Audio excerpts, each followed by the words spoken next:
نحمده ونصلي على رسوله الكريم اما بعد اعوذ بالله من الشيطان الرجيم بسم الله الرحمن الرحيم يا أيها الذين آمنوا اتقوا الله ولتنظر نفس ما قدمت لغد واتقوا الله إن الله خبير بما تعملون يا أيها الذين آمنوا اے ایمان والو اتقوا اللہ اللہ سے تم ڈرو ولتنظر نفس ما قدمت لغد اور چاہیے کہ دیکھے ما قدمت جو اس نے بھیجا لغد کل کے لیے۔ تو سب سے پہلے جو ہے تقویٰ کا جو لفظ یہاں پر استعمال کیا گیا، تو تقویٰ اصل میں کہتی ہیں بچنے کو۔ حضور اکرم صلی اللہ علیہ وسلم سے تقویٰ کے بارے میں پوچھا گیا تو آپ نے 3 مرتبہ سینے کی طرف اشارہ کیا، التقویٰ ہا ہنا، التقویٰ ہا ہنا، التقویٰ ہا ہنا، کہ تقویٰ دل میں ہوتا ہے، تقویٰ دل میں ہوتا ہے، تقویٰ دل میں ہوتا ہے۔ تو مسلم بن حجاج قصیری نشابوری نے مسلم شریف میں اس کو روایت کیا ہے۔ تو ایمان والوں کو یہاں پر جو خطاب کیا گیا، کیا ایمان والو اللہ سے تم ڈرو اور چاہیے کہ دیکھے کہ کیا اس نے بھیجا ہے کل کے لیے، کہ کل کے لیے، کل سے مراد غد کا لفظ کل کے لیے استعمال ہوتا ہے، لیکن یہاں پر جو قیامت کا دن جو مراد ہے، جیسے حدیث شریف میں بھی آتا ہے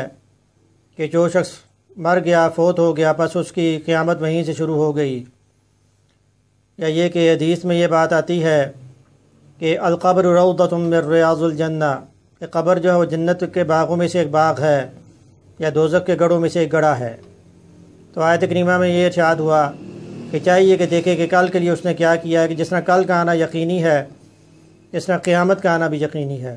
جس طرح مشرکین مکہ نے یہ سوال کیا تھا کہ ہڈیاں جب بسیدہ ہو جائیں گی ان کو زندہ کون کرے گا، تو سورہ یاسین میں ارشاد ہوا قل یحییھا الذی انشأھا اول مرہ،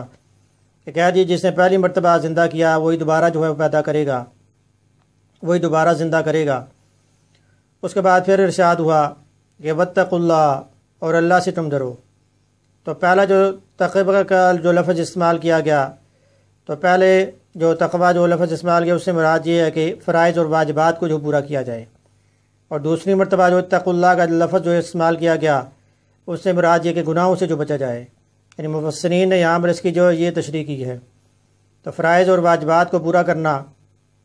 یعنی 5 وقت جیسے نماز ہو گئی، رمضان کے روزے ہو گئے، جیسے حضرت عمر فاروق رضی اللہ تعالیٰ عنہ جب آپ کی شہادت کا وقت تھا تو اس سے پہلے یعنی آپ نماز پڑھا رہے تھے، تو خنجر جو آپ کو جب مارا گیا، آپ کو شہید کرنے کی کوشش کی گئی، تو آپ نے عبدالرحمن بن عوف رضی اللہ تعالیٰ عنہ کو اپنا جو قائم مقام بنا دیا تاکہ وہ نماز کو جو وہ قائم کر سکیں،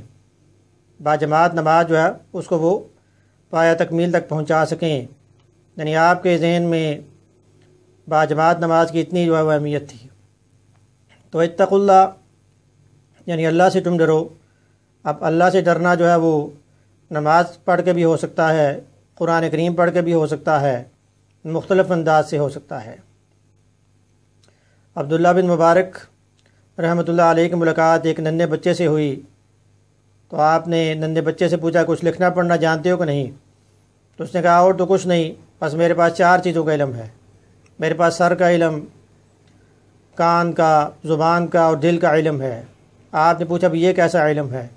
اس نے کہا کہ سر جو اللہ کی یاد میں جو ہے وہ اللہ کے سامنے جھکے، کان جو اس کا ذکر سنے، زبان جو اس کا ذکر کرے،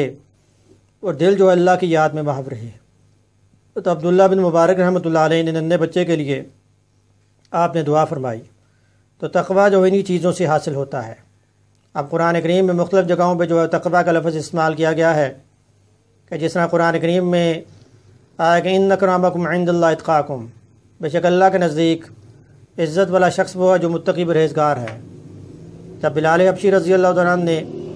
خانہ کعبہ کی چھت پہ کھڑے ہو کے آپ نے اذان دی، تو اصل مشرکین مکہ نے آپ کے لیے غلط الفاظ کا استعمال کیا، تو پھر اللہ پاک نے آپ کی شان میں یہ آیت کریمہ کو نزول کر دیا۔ اور بلال حبشی رضی اللہ عنہ وہ شخصیت تھے، آپ متقی تھے، آپ پرہیزگار تھے۔ حضور اکرم صلی اللہ علیہ وسلم جب آپ معراج کے موقع پر آپ تشریف لے گئے آسمانوں پر، تو آپ نے وہاں پر کسی کے قدموں کی آواز آپ نے سنی، آپ نے دائیں جانب دیکھا، بائیں جانب، سامنے، پشت کی طرف،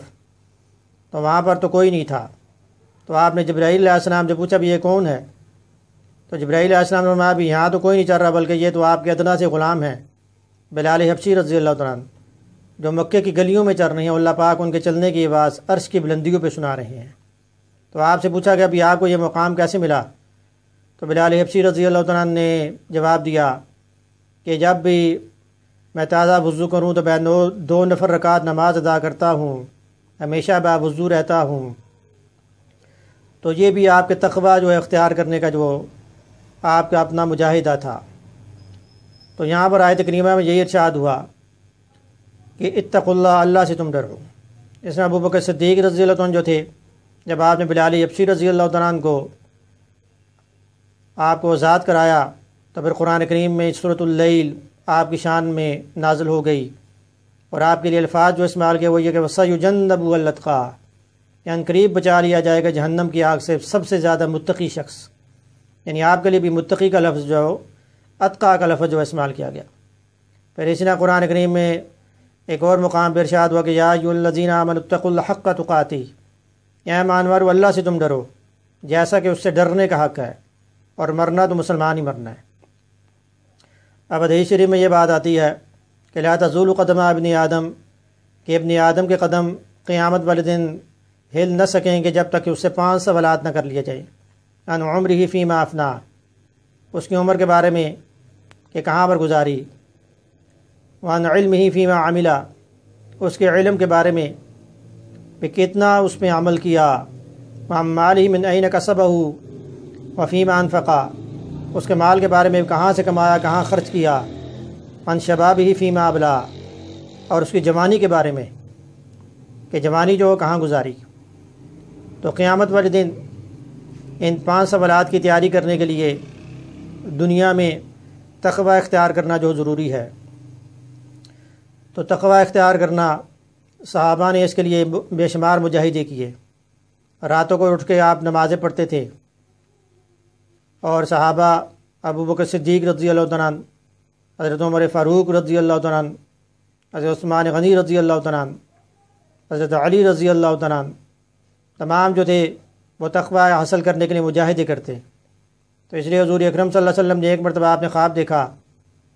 کہ مختلف لوگوں نے قمیص پہن رکھی ہے، کسی کی قمیص سینے تک، کسی کو اس سے نیچے۔ حضرت عمر رضی اللہ عنہ کی جب قمیص آپ نے دیکھی تو وہ زمین کے ساتھ گھسٹ رہی تھی، تو بعد میں آپ نے حضرت عمر رضی اللہ عنہ کو بتایا کہ یہ عمر رضی اللہ عنہ کا دین ہے۔ تو تقوی کی مختلف مثالیں ملتی ہیں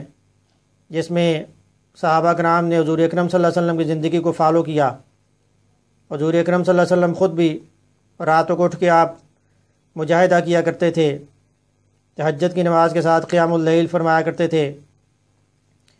تو اس لیے قرآن کریم میں پھر ارشاد ہوا کہ راتوں کو آپ کھڑی ہوں تھوڑا، آدھی رات یا اس سے کم۔ تو واتقوا اللہ ان اللہ خبیر بما تعملون، بے شک اللہ پاک جانتے ہیں جو کچھ تم کر رہے ہو۔ تو حضور اکرم صلی اللہ علیہ وسلم جب آپ ایک محفل میں آپ بیٹھے ہوتے تو آپ 80 سے زیادہ مرتبہ استغفار آپ کرتے۔ تو کسی نے آپ سے پوچھا کہ آپ کو استغفار کی کیا ضرورت؟ تو آپ نے فرمایا افلا اکون عبدا شکورا، کہ کیا میں اللہ کا شکر گزار بندہ نہ بن جاؤں؟ یعنی آپ زیادہ سے زیادہ آپ استغفار کرتے، اللہ کے محبوب پیغمبر تھے آپ، پھر بھی آپ استغفار کرتے، یعنی تعلیمی امت کے لیے کہ امت کو اس سے جو ہے سبق حاصل ہو۔ اس حدیث میں یہ ارشاد ہوا کہ اربع من اعطیہن فقد اعطی خیر الدنیا والآخرہ، کہ جس کو 4 چیزیں عطا ہو گئیں اسے دنیا اور آخرت کی بھلائی جو مل گئی۔ قلبا شاکرا، شکر کرنے والا دل، ولسانا ذاکرا، ذکر کرنے والی زبان، اور ایسا بدن جو مصیبتوں کے اوپر صبر کرے، اور ایسی بیوی جو شوہر کے مال کی اور اپنی عزت کی جو حفاظت کرے۔ تو اس میں یعنی شکر کرنے والا دل اور ذکر کرنے والی زبان، ان تمام چیزوں سے جو ہے تقوی حاصل ہوتا ہے۔ اس کے بعد سورۃ الحشر کی اگلی آیت میں یہ ارشاد ہوا کہ وَلَا تَكُونُوا كَالَّذِينَ نَسُوا اللَّهَ وَلَا تَكُونُوا، ورنہ تم ہو جاؤ كَالَّذِينَ، ان لوگوں کی طرح، نسوا اللہ، جنہوں نے اللہ کو بھلا دیا، فَانسَاهُمْ أَنفُسَهُمْ، پس بھلا دیا ان کو ان کے اپنے جی سے،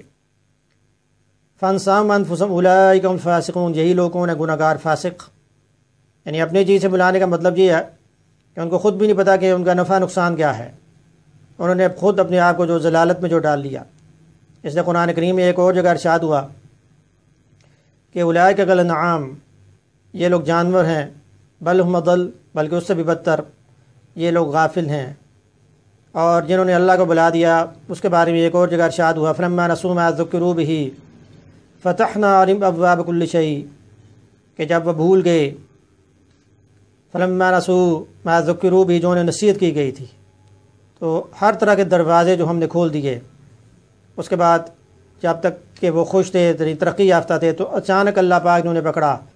اور ان کی جڑ جو ہے کاٹ دی۔ تو بعض دفعہ اس طرح ہوتا ہے بطور آزمائش، دنیا میں جو لوگ اللہ کے ذکر سے غافل ہوتے ہیں، اللہ پاک انہیں بطور آزمائش رزق دیتے ہیں، پھر دفعتاً انہیں پکڑتے ہیں اور وہ لوگ پھر تباہ و برباد ہو جاتے ہیں۔ تو یہاں ہمارے ایمان والوں کو یہ خطاب ہوا کہ آپ ان کفار کی طرح نہ ہو جاؤ کہ جنہوں نے اللہ کو بھلا دیا۔ ہمہ وقت اللہ کو یاد کرو، ہمہ وقت اللہ کا ذکر جو ہے وہ کرو۔